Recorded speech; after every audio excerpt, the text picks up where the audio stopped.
In this video, I'm going to be going through a Q4/December 2021 Vanguard Stocks and Shares ISA portfolio update. I'm going to be showing you how much I've got invested, what I'm investing into. I'm also going to do a sort of year in review to see across the year how much I've invested and what that has grown by. I'm then finally going to touch on my plans for 2022, what my strategy is going to be.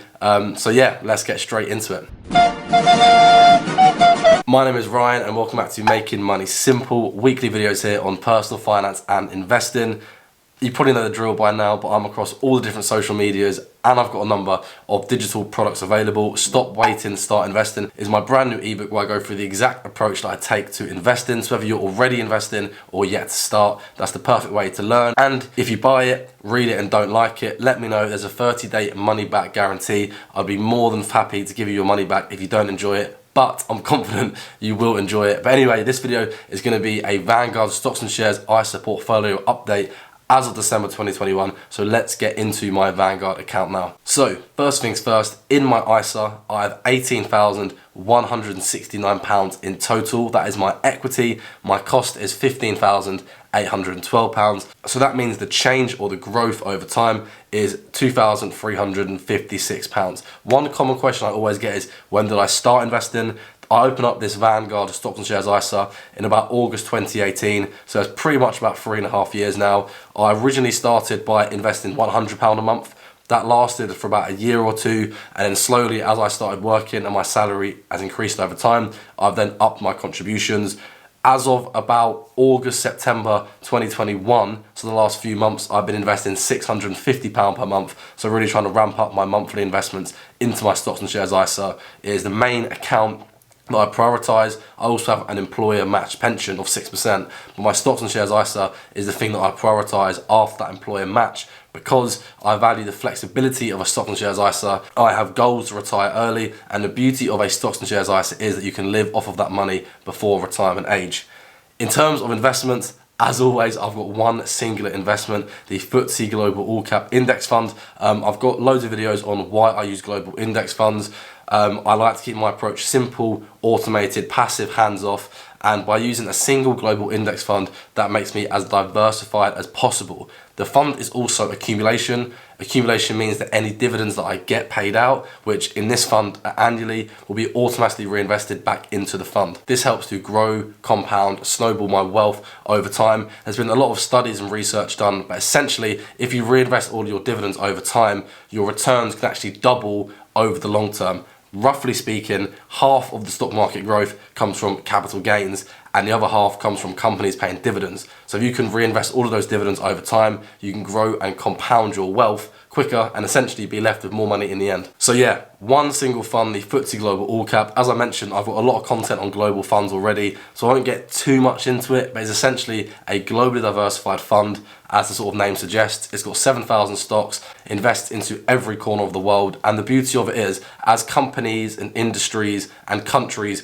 grow and contract over time, that'll then be reflected in this fund. So it means I've not got to do anything, haven't got to pick individual country index funds, haven't got to pick individual stocks. I can simply use one global index fund. Of course, my returns might not be as good as if I chucked all of my money into a US fund or into a UK fund or into Tesla or Apple. I'm completely fine with that. I'd rather just have a global fund, be diversified. I believe you can't beat the market, and use my time doing other things rather than trying to research the next hot stock. Of course, if you do invest into other index funds or ETFs or stocks, not hating on that at all. This is just the approach that I follow personally. Call an ambulance, but not for me. And I try to sort of preach the simple and easy path to wealth, and this approach makes it as passive and hands-off and as automated as possible. As I mentioned, that automatic monthly payment started off as £100. It's become like every single month for the last 3.5 years, and all I do and all I've done over time is slowly increase that monthly automatic payment, that monthly direct debit,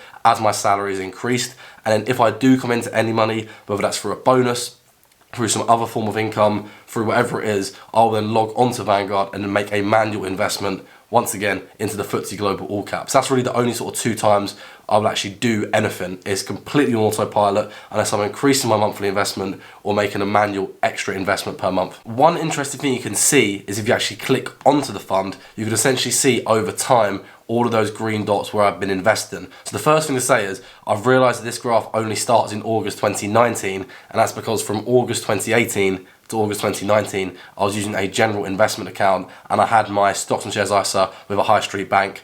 I was still investing monthly, but now all of that money, obviously, since then has been in my stocks and shares ISA. Bit of a separate side point, just in case anyone's thinking that looks a bit fishy. But you can see over time where I've been investing. So particularly in 2021, there's a lot of green dots towards the top right, and that is where I've been investing monthly. And then also when I'm earning extra income, if I'm getting a bonus from work, whatever it is, I'm then putting extra money into my Vanguard stocks and shares ISA. If I get to the end of the month and I have some money left over from my budget, even £100, I'll try and chuck it into my stocks and shares ISA rather than using that to save or spend, because ultimately the more I can invest today, the more that money's going to grow, the more dividends I'm going to get, the more dividends are going to be reinvested, and then that will grow my wealth quicker over time. Another handy thing and another common question I always get is, what is the performance of this fund?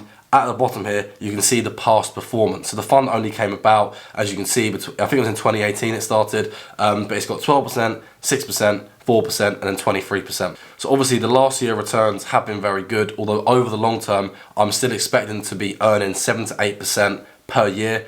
As I said earlier, I could invest into individual stocks or other individual country funds like the UK, the US, emerging markets.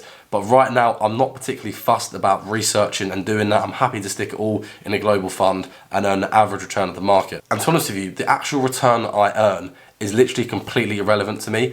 I couldn't care if the market increases 50% today or drops 50% today. I'm going to continue to invest monthly because ultimately I'm not going to be living off of this money for a decade plus, probably 2 or 3 decades. So the actual return is pretty irrelevant to me. In fact, I would love for the stock market to completely crash by 90% so I can keep buying at lower and lower prices. So then in 10, 20 years time, I would have made even more money. Of course, you can't predict what's going to happen, which is why I simply just invest monthly.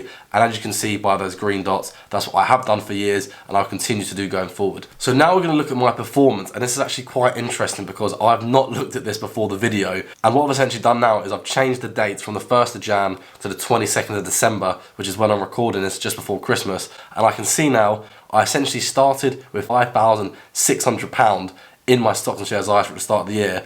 I've contributed nearly £11,000 and I've got in gains about £1,800, £1,818, 74p. To be honest with you, I'm pretty happy with that. I didn't realise I'd contributed that much to it in the year, so I'm pretty glad I've come onto this graph to see that. I'm very happy with that. The return is about £1,800 as I mentioned, and then my rate of return is 17%.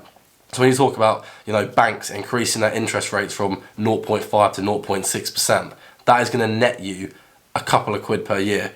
Investing, even though it's been a bit of an anomaly how good the year has been, 17% return in one single year is like decades of bank interest. And that really shows the importance of stop waiting, start investing. And also though, this return also excludes dividends. So the dividend on the FTSE Global All Cap is quite low. It's only about 1.2, 1.3%, but that is still part of the return. So the actual rate of return is probably closer to 18.3%. And as we know, those dividends, because it's an accumulation fund, are going to be reinvested. And then over time, that's going to snowball my wealth into even more. But yeah, looking at this graph, and I'd encourage you to do the same, whether you've started investing years ago or in the last few months, just look at your year review, because looking at that now, and I genuinely didn't look at that before this video, it's quite motivating to see in 1 year, I've got £11,000 invested. I'm now just over £18,000 in total in my ISA. And I'm thinking if I can get, another £11,000 invested, I'm nearly going to be at 30k by this time next year. If I can even try to increase my income, increase my contributions throughout 2022, I might be able to get to 32, 34, 36k. Who knows? You'd have to watch the video next year to see what I end up with. But I'm very happy with that. As I did mention though, the return is a bit of an anomaly. The average is generally 7 to 8%, so perhaps the actual ISA amount of 18k is slightly inflated. Obviously, I'll take it. And yeah, interesting to see that year in review with £10,700 contributions and £1,800 of gains throughout 2021. And that is my Vanguard Stocks and Shares ISA portfolio update for Q4/December 2021. Not a lot of change. Still all in the FTSE Global All Cap, still investing monthly, still trying to increase my contributions over time. Looking at that performance over the last 12 months, I'm very happy with it. And now I want to quickly touch on my strategy for 2022. I also think I will make a whole YouTube video on my strategy for 2022 when it comes to all different types of investing. But this is solely going to focus on my Stocks and Shares ISA. My strategy for 2022 is going to be, drum roll please. Would you guess it? The exact same. Write that down, write that down! My strategy when it comes to investing has pretty much been the same now for a number of years, and it will continue to be the same in 2022. It's going to be invest monthly, regularly, consistently, dollar cost average into the FTSE Global All Cap every single month. As I mentioned, my current contribution is £650 per month. If my salary does increase, or I'm not expecting it to, I will try and up that contribution. More than likely though, what will happen is I'll probably keep that £650 going in every single month, and then hopefully if I earn any bonuses, if I earn any side hustle income, if I come into any other money, I'll then lump sum invest that money into my Stocks and Shares ISA, into the FTSE Global All Cap. Just to quickly bring it back to basics in one sec, there's 3 things you need to start investing, and this is what I talk about in Stop Waiting, Start Investing. Is a platform, so clearly I've got Vanguard, is an account, clearly I've got a Stocks and Shares ISA, and then a fund, which I've got the FTSE Global All Cap. So my plan is that any extra money I get, if I maybe come under budget one month, I'll then chuck that money into the FTSE Global All Cap through my Stocks and Shares ISA, through Vanguard, and that's essentially the 3-step blueprint that I follow. And as I mentioned earlier, this is the main account that I prioritize because I like the flexibility of a Stocks and Shares ISA, and one day, hopefully way before retirement age, I can live off of this money that's in this pot. I've mentioned it a couple of times already, and quite a few shameless plugs, but honestly, Stop Waiting, Start Investing goes through all of that 3-step process and a lot more. If you've got a bit of time over Christmas, I'd say just get the book, read it. If you don't enjoy it, let me know. I'll give you all of your money back. It's 120 plus pages. You can probably read through it in a few days, but hopefully it will get you started with investing. And if you're already investing, hopefully help you understand a bit more what you're doing, just to make sure you're doing the right thing for your situation. But thank you very much for watching this video. I really appreciate it. Once again, make sure you subscribe so you don't miss any future videos. I'm not sure when this video will be released, but it'll probably be between Christmas and New Year. So I hope you've had a good Christmas and have a great New Year, and I'll see you in the next video. Thank you very much for watching.